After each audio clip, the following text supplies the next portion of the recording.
नामकरण किया। आगे फिर एकादशी व्रत की कथा आती है। कितने लोग एकादशी व्रत करते हैं? सांची वारे बताओ, इतने लोग करते हैं? बंधुओं, एकादशी क्या है? अनेक भाव हैं, पर हमारी दृष्टि में एकादशी वैष्णवों की करवा चौथ है। जैसे एक प्रियतमा अपने प्रियतम के लिए व्रत करती है, ऐसी वैष्णव अपने प्रियतम श्री कृष्ण के लिए व्रत करते हैं। और व्रत का कारण चाहे कुछ भी हो, पर एक ही प्रधान है कि प्रेम बढ़े ठाकुर जी के प्रति। हमारी आयु दो चीजों से कम होती है, एक तो बहुत खाने से और दूसरा बहुत बोलने से। दो चीजों से आयु पर असर पड़ता है। जितना ज्यादा खाओगे उतनी जल्दी आप अलविदा कह जाओगे, और जितना ज्यादा चपड़ चपड़ संसार की बातें करोगे उतनी जल्दी आयु आपकी कम होगी। व्यक्ति जब व्रत करता है तो अन्न नहीं खाता, और जब वो अन्न नहीं खाता तो उसकी एक दिन की आयु बढ़ जाती है। एक ही दिन की बढ़ती है बस। आज पूरे दिन हमने अन्न नहीं पाया, एक दिन की आयु बढ़ेगी। लेकिन एकादशी व्रत करने वाले वैष्णव पूरे एक दिन अन्न नहीं पाते, और अन्न किस लिए नहीं पाते? बोले ठाकुर जी के लिए नहीं पाते। तो उसका अभिप्राय यह होता है कि एकादशी व्रत करने वाला एक दिन की आयु जो उसको मिली वो ठाकुर जी को अर्पित कर देता है, भगवत चरणों में अर्पित कर देता। बोले प्रभु मुझे नहीं चाहिए, बस ऐसा कर दो, मेरे अब शेष दिन जो हैं, जितनी एकादशी मैंने करी गिन लेना, उतनी एकादशी मतलब उतने दिन ठाकुर जी के हो गए मेरे जीवन के। कई लोग कहते महाराज जी एकादशी का उद्यापन कर लें। उद्यापन का मतलब हो जाता है कि फिर उसके बाद एकादशी ना करो तो चलेगा। मुझे ऐसा लगता है कि क्यों करना है? जब तक धराधाम पर हैं तब तक एक एक, वैसे तो हम हर दिन ठाकुर जी को दें, लेकिन 15 दिन में से एक स्पेसिफिक एकादशी का दिन यदि ठाकुर जी को ही अर्पित हो जाए तो इसमें बुराई क्या है? हम उससे छुट्टी क्यों चाहते हैं? अब मेरी बात सुन के कहीं जिसका होने वाला हो उद्यापन वो बंद मत कर देना, कर लो, पर जिनका अभी मन नहीं बना है उद्यापन करने का वो करना नहीं। अरे जब तक अंतिम श्वास चले एकादशी करते रहो। श्री नामदेव जी के विषय में एक बड़ी सुंदर कथा आती है। नामदेव जी एकादशी का व्रत करते थे, लेकिन वो स्वयं करते थे इतना ही नहीं, सबसे करवाते थे। अगर उनको पता चल जाता कि कोई व्यक्ति रोटी खा रहा है तो उसके घर पहुंच के थाली उठा लाते थे। बोले आज एकादशी, आज नहीं खाओगे। केवल वयोवृद्ध और छोटे बालकों को छोड़ के, और किसी कोई बीमार हो, बस 3 लोगों को छोड़ दे, बाकी किसी को खाने ही नहीं देते।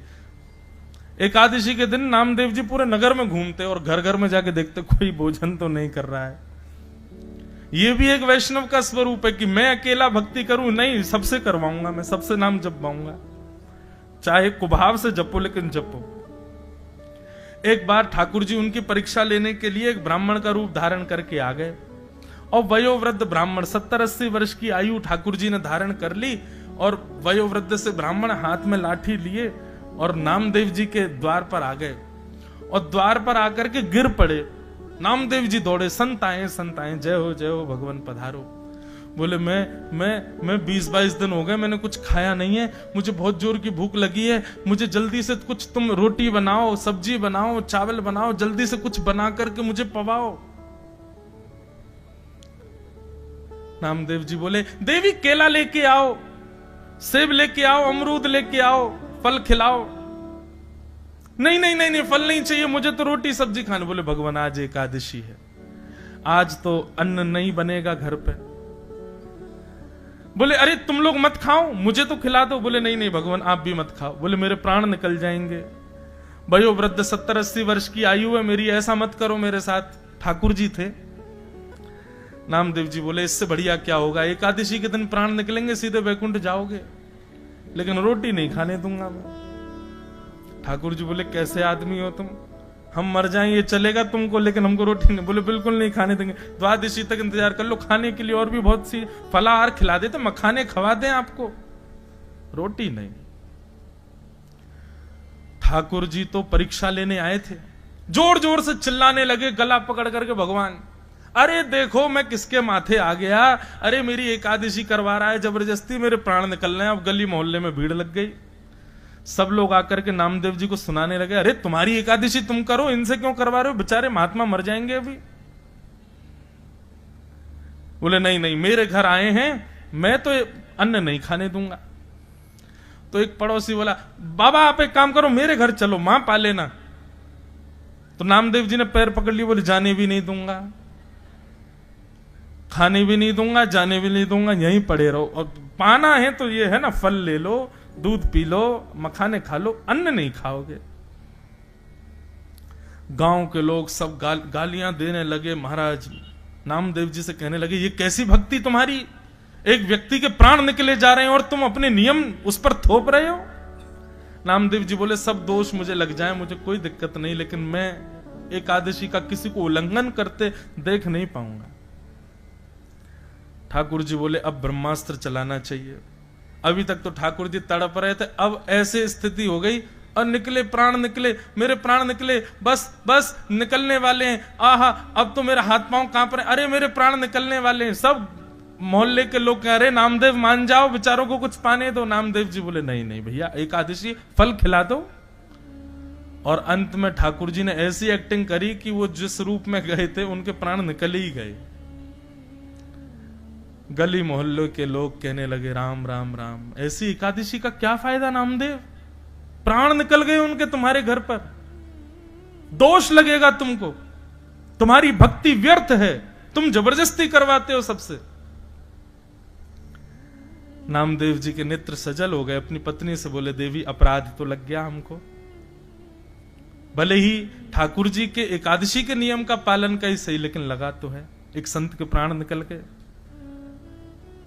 अपने घर में ही आंगन में चिता बनाई और उस चिता में उस व्यक्ति का शव रखा, और शव के अगल बगल नामदेव जी और उनकी पत्नी और अपने बच्चों को भी बैठा लिया। बोले हमारा अपराध है ना, व्रत तोड़वाया, व्रत पूर्ण करवाया हमने, एकादशी का पालन किया हमने, तो प्राण भी हम त्यागेंगे। और जैसे ही चिता में अग्नि लगा करके नामदेव जी महाराज बैठे, ठाकुर जी कह रहे थे, वारे नामदेव तेरी भक्ति को प्रणाम।